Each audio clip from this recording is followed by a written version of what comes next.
Bom, vamos começar com uma questão de campo magnético, sobre força de campo magnético, né? É, Hoje eu só vou colocar uma questão só para, né? Que vocês ainda não viram o conteúdo, o professor ainda vai lecionar, aí eu vou só abrir, né? As porteiras, né? Da felicidade com uma questão bem simples, só para a gente começar definindo algumas coisas e aí quando for próxima semana, se for necessário, aí eu coloco mais algumas. Bom, então questão 2 do capítulo 28, que é de campo magnético, fala o seguinte: uma partícula de massa 10 gramas e carga 80 microcoulombs se move em uma região onde existe um campo magnético uniforme e a aceleração da gravidade é 9,8 J metro quadrado metro segundo ao quadrado. A velocidade da partícula é constante e igual a 20 km por segundo, perpendicular ao campo magnético. Qual é o campo magnético? Essa pergunta significa o quê? Qual é a intensidade e o sentido do campo magnético? Bom, força magnética ela é dada pela seguinte equação.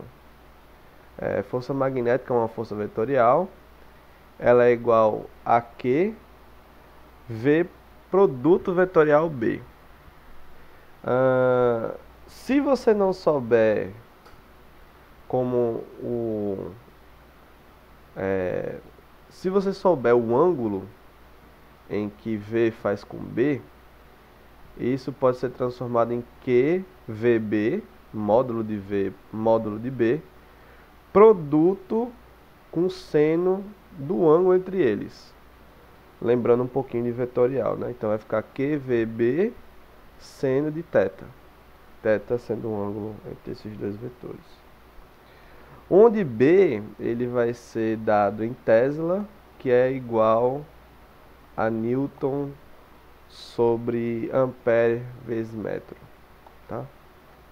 Então, se a gente tem uma partícula de uma certa carga, né? Ela tem que ter carga para sofrer a força magnética. Ela vai sentir uma força que meio que faz ela rotacionar, dependendo de como esse V está submetido a esse campo vetorial. O campo vetorial denominado como B. Tá bom? Então, na questão a gente tem uma partícula que ela se move com uma velocidade constante de 20 km por segundo na direção I.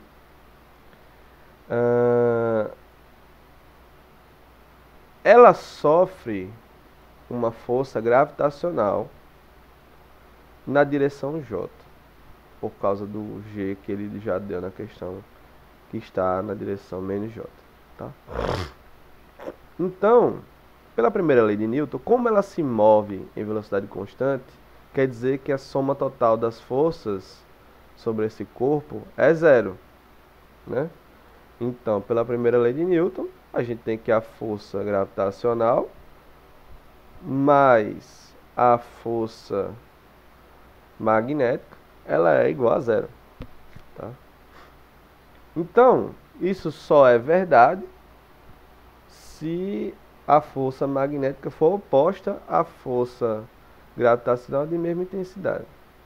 Então, a gente tem graficamente uma figura parecendo com isso aqui. Então a gente tem uma partícula que se move a uma certa velocidade v, onde ela está sofrendo uma força gravitacional Fg, e existe uma força magnética Fb oposta à força gravitacional, onde a resultante das forças aqui é zero, logo a partícula consegue se movimentar com velocidade constante ad eterno. Bom, claro, levando em conta que o campo magnético é uniforme. Bom, então, a gente já sabe meio caminho já, né? Mas e aí, como é que eu vou achar o valor do campo magnético? Pelo menos a orientação.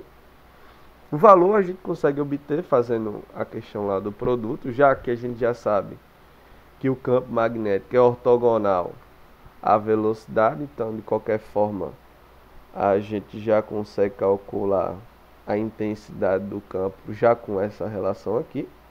Mas com essa relação aqui a gente também já consegue obter uma coisa muito importante, que é a orientação do campo magnético.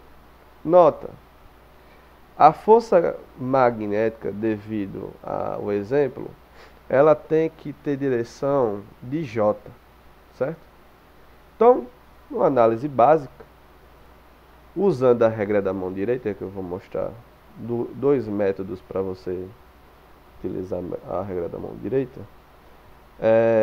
Usando a regra da mão direita, a gente vai obter o valor da direção do campo magnético. Então, usando a regra da mão direita, a gente tem o seguinte fato. O dedão, ele vai estar apontando na direção da força magnética, certo? E esse dedo aqui, o dedo médio, ele vai estar na direção do campo V. Então, se você fizer uma análise extrapolada nesse gráfico aqui, você vai obter o quê? Que o campo magnético ele tem que ir na direção Z negativo, né? Então, se eu faço isso aqui, V produto B, onde B está no Z negativo, vai obter o valor de J positivo, tá? Outra maneira de você observar isso é usando esse fator aqui. Para o exemplo que a gente está levando em conta agora, a carga é positiva. Então você considera esse caminho daqui para cá. Então a gente tem lá o campo vetorial magnético e o campo vetorial da velocidade. Então, quando a gente fala produto vetorial de B com V, a gente obtém que a força, né, que é o produto vetorial de V com B, ela vai estar nessa linha aqui, né? Então, para acontecer isso, o B ele tem que estar na direção menos K naquele problema, tá? E a força ela está na direção de V produto B, que ela é um fator Q vezes esse resultado aqui. Então, fazendo aquela mesma análise, a gente vai obter exatamente esse resultado. Quando a gente fizer a regra da mão direita daquela forma, a gente obtém o FB. Como eu mostrei duas formas, eu vou falar com a minha preferida, né? A minha preferida é essa daqui. Faz os dedinhos apontando para cada vetor. Ainda existe outra forma, só que eu não consigo gesticular aqui por conta de eu não ter câmera. Qualquer coisa, depois os alunos, né, da turma podem me chamar qualquer vez. Aí se eu encontrar alguém, eu posso mostrar como é que eu faço, né? Existe uma outra técnica que é usando a mesma ideia de obter a corrente. Que a gente vai obter o campo magnético devido à corrente. Eu uso muito aquela maneira de obter, que é bem mais fácil. Mas, usando essa daqui, dá para obter, tá bom? Então, o campo magnético ele tem que estar orientado na direção menos K, né, que é o Z negativo. Como eu falei anteriormente, sem isso a gente já conseguia obter o valor da intensidade do campo magnético, porque ele diz que o campo magnético ele é ortogonal à velocidade. Então, fazendo a conta de que mg é igual a QVB seno θ, onde seno é 90 graus, já que o V e o B são ortogonais, e rearranjando a equação, obtemos esse seguinte resultado, onde B ele é igual a massa vezes a gravidade dividido pela carga vezes a velocidade. Substituindo os valores, obtemos que o campo magnético que precisa existir para poder fazer isso é de 61,25 militesla. Então, logo, né, a orientação do campo magnético ela tem que ser dessa ordem, nessa direção. Um fato interessante, mas que não, assim, né, não cabe muito a falar, já que é bem conhecido, é que a força, tanto a força elétrica quanto a força magnética, ela não precisa de muita coisa para poder ganhar da força da força gravitacional, né? Isso aqui a gente está levando em conta uma escala macroscópica de nossa vivência, né? Na escala microscópica isso aqui tem um fator de relevância maior ainda. Mas isso é só um, um devaneio, só para conversar um pouco mesmo. Bom, de qualquer forma é isso. Qualquer dúvida, quem quiser, coloque nos comentários. Fazer que nem a galera do YouTube, deixa o like aí. Só na brincadeira mesmo. Qualquer dúvida, essa questão aqui não tem. A questão de dúvida pode ser mais a questão de vetorial ali. Mas por enquanto não tem muita conta não. Hoje eu não vou focar em fazer muitas questões, vou fazer só essa mesmo. Talvez na